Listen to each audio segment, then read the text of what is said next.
uno de los titulares de la prensa hoy día habla respecto a la imposibilidad del gobierno chileno de repatriar a algunos ciudadanos venezolanos que están indocumentados en situación irregular en nuestro país. Serían más de 60 personas. ¿Por qué? Porque Venezuela simplemente, por un tema de un papeleo, no los recibe.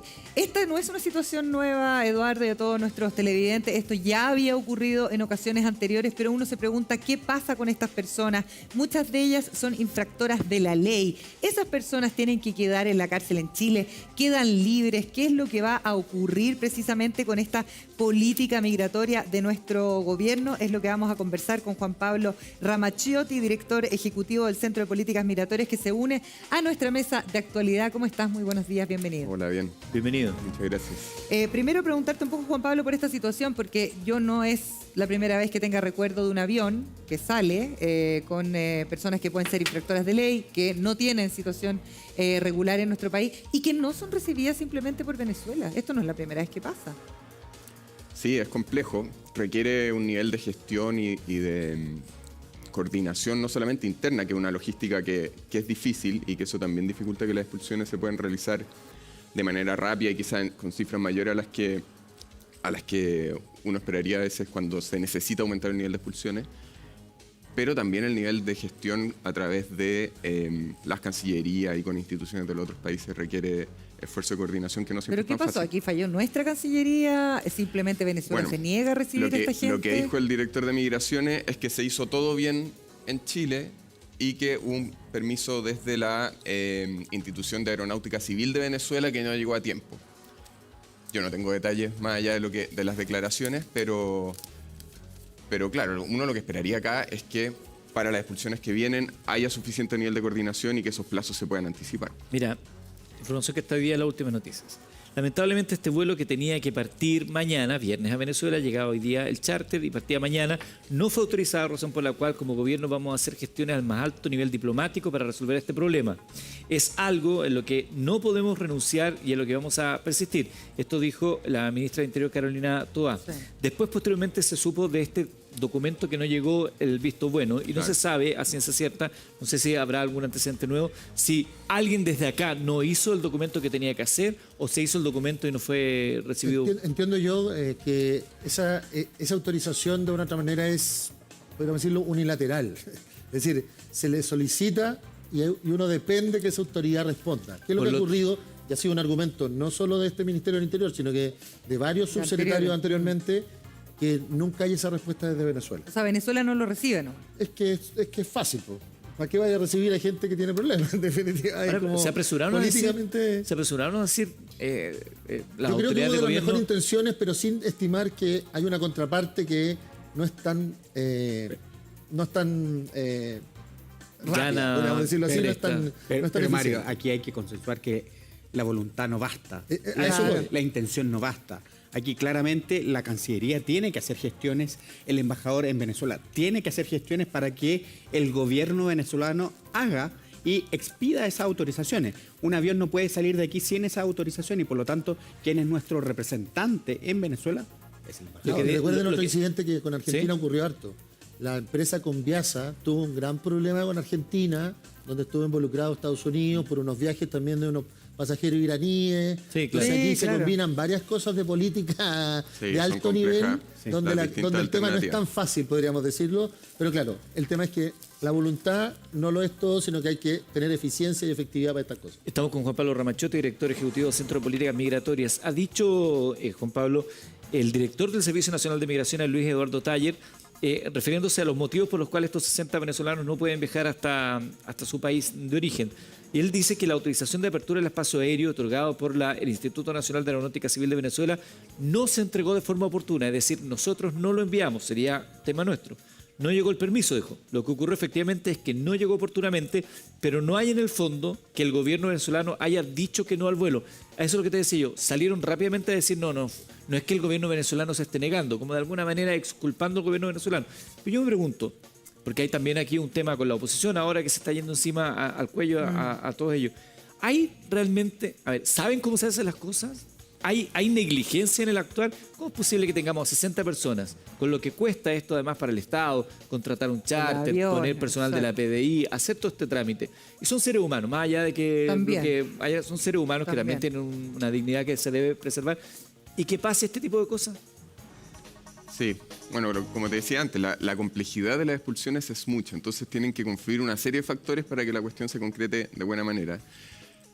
Y con Venezuela no ha sido fácil poder concretar las expulsiones. O sea, eso lo hemos venido viendo desde hace meses o años incluso. Entonces, se requiere una mejor gestión y una mejor diplomacia para poder concretarlo. Y ahí el subsecretario Monsalves ha dicho que va a ir a Venezuela, que van a ver si es que es viable usar la aerolínea con Viasa con todas las complejidades que hay de por medio, si es que se pueden usar charter.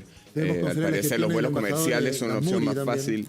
Pero los vuelos comerciales son súper caros y tienen que ir 2 oficiales de la PDI por cada persona que se expulsa. Entonces, es necesario mejorar esa gestión. El subsecretario del Interior, Manuel Monsalve, precisamente estuvo hablando de este tema. Escuchamos.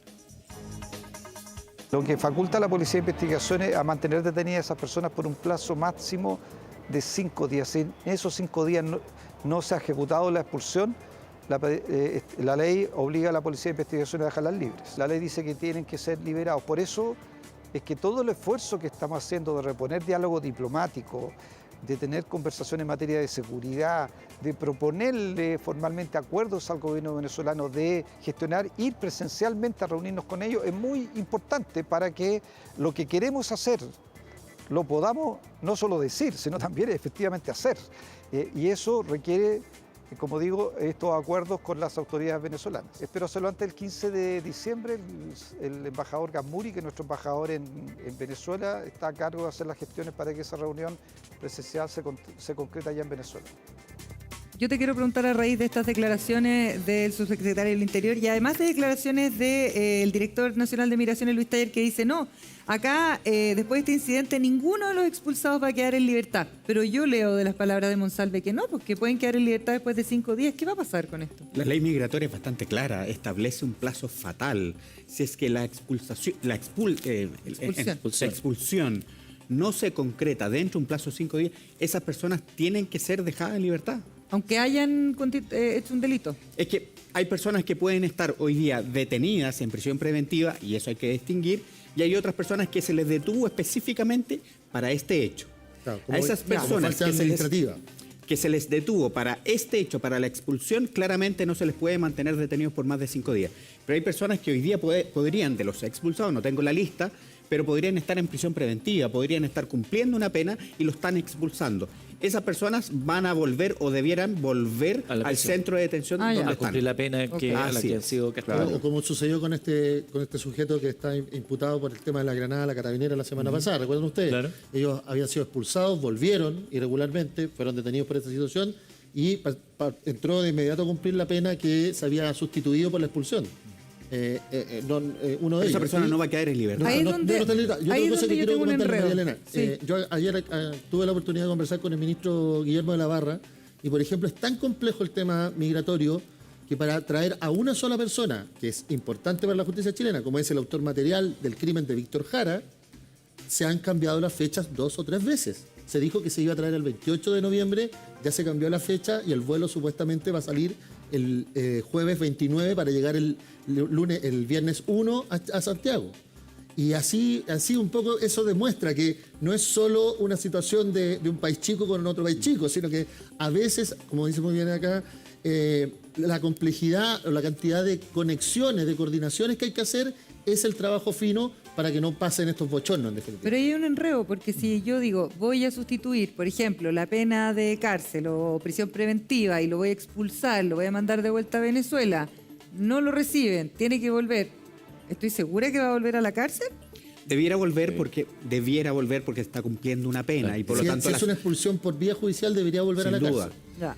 Pero si es administrativa, esa es la duda que nos puede quedar. Ahora, y ojo, perdón, aquí hay fallo y hay jurisprudencia de hace 10 años de la Corte de Apelaciones de Santiago, en la cual personas que estaban retenidas o detenidas en cuarteles, como el cuartel Borgoño de la PDI, ganaron un recurso de amparo en contra de la PDI, que lo había mantenido no solamente más allá del plazo, incluso con la ley migratoria antigua, lo había mantenido más allá del plazo, sino también en condiciones humanas que no eran dignas. Entonces, aquí se abre un espacio no solamente administrativo, sino también judicial respecto a esas personas que fueron, por ejemplo, detenidas administrativamente. En ese tiempo eran 24 horas para detener a una persona y expulsarla. Después se amplió con la ley nueva 48 y ahora son 5 días. O sea, se han ido haciendo cosas. Pero yo creo que algo importante con todo lo difícil que es expulsar a alguien, una cuestión que es fundamental es mejorar las gestiones, tanto a nivel diplomático como a nivel entre instituciones en Chile, para que las expulsiones puedan suceder mejor, más rápido, que los objetivos que se establecen se cumplan. Pero por otro lado también hay que tomar más dimensión del problema, porque el gobierno ahora se puso la meta de expulsar 2.600 personas en 14 meses. Eso implica expulsar en 14 meses más de lo que se ha expulsado en un año durante los últimos 10 años. O sea, es una meta ambiciosa, hay que tomar medidas para que se cumpla. Pero por otro lado, en los últimos años han entrado más de 200.000 personas de manera irregular a Chile. Entonces, expulsando 2.600 personas, o incluso 12.000, que era lo que pedía la oposición, no nos hacemos cargo ni un 10% de lo que ha pasado en términos migratorios. O sea, entonces, ¿qué vamos a hacer con eso? Hay una llave que está abierta, estamos sacando con una cuchara. Hay un mito, Eduardo, que yo creo que hay que ya desterrarlo. Chile no está aislado. Si la gente se atreve a cruzar el desierto. Sí, claro. Se atreve a cruzar por pasos cordilleranos aquí en Putaendo, en Cauquén, es decir, en el Maule, hasta los sureños. Es decir, ya este tema de que Chile tenía esta suerte de frontera natural ya no es así. Y lamentablemente las condiciones de los otros países y las condiciones de esas familias para tomar una decisión como esta, yo creo que en el caso de Santiago Fores está como absolutamente demostrado. Es decir, cuando alguien quiere tomar una decisión de migrar de esta manera, lo va a hacer, pase lo que pase. Quiero planteármelo desde este punto de vista.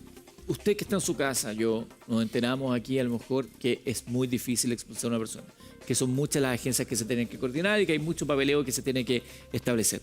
Pero yo no logro entender si las personas que están a cargo de esto, que lo tienen más claro que todos nosotros, lo difícil que es, cómo contratan un avión, llega el avión y resulta que todavía no se ha hecho todo el papeleo. Ese tipo de cuestiones, así como tan de, oye, el papeleo, la burocracia. Como ese tipo de cosas yo no logro entender. ¿Cómo se cayó el sistema? Claro, yo no logro entender, sabiendo lo difícil que es, que además estás hablando de personas, de lo delicado que esto puede llegar a ser, en términos incluso simbólicos para lo que está ocurriendo en nuestro país, y humanos, por cierto, porque son seres humanos.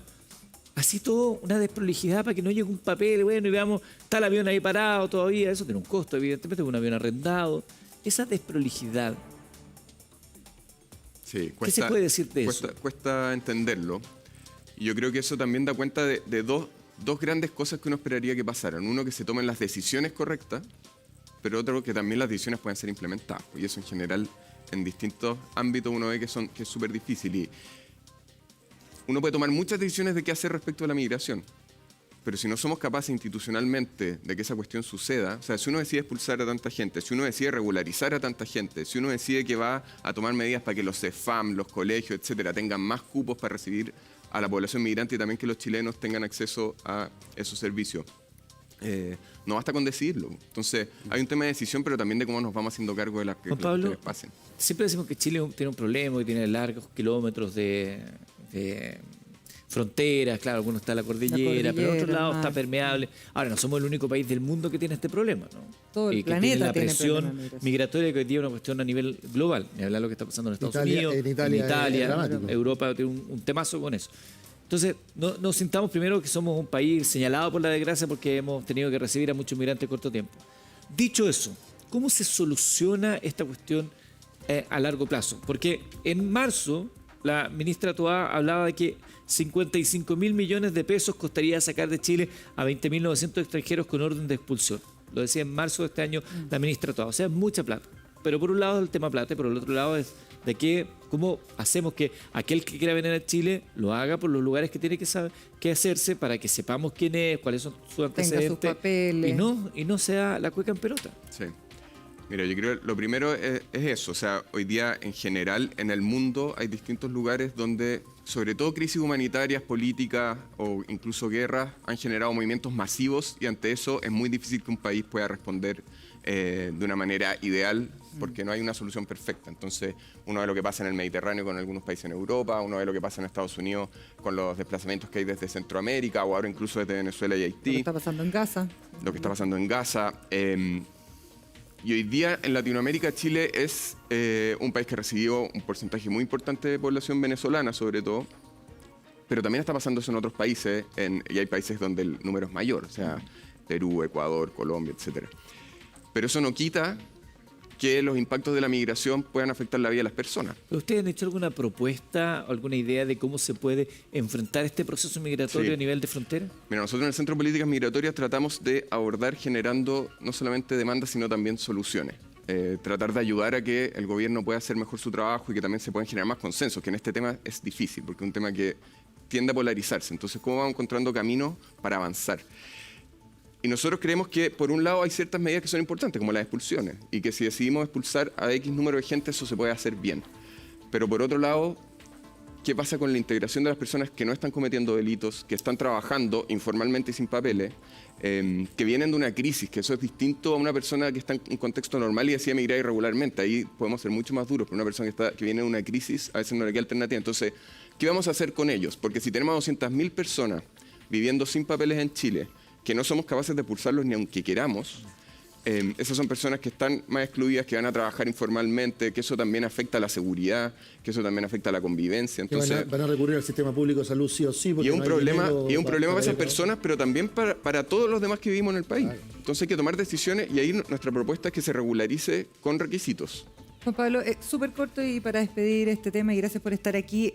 ¿Hay algún país que uno debería mirar, que lo haya hecho bien, donde efectivamente hay integración de todas esas personas que sí trabajan, que sí tienen sus papeles y que han migrado por una situación extrema en sus países? No hay ningún país que tenga así resuelto el tema, sobre todo. Hay países que tienen menos migración irregular porque son una isla, por ejemplo, Australia. Ya, claro. O que tienen fronteras que son más fáciles de manejar, como Canadá.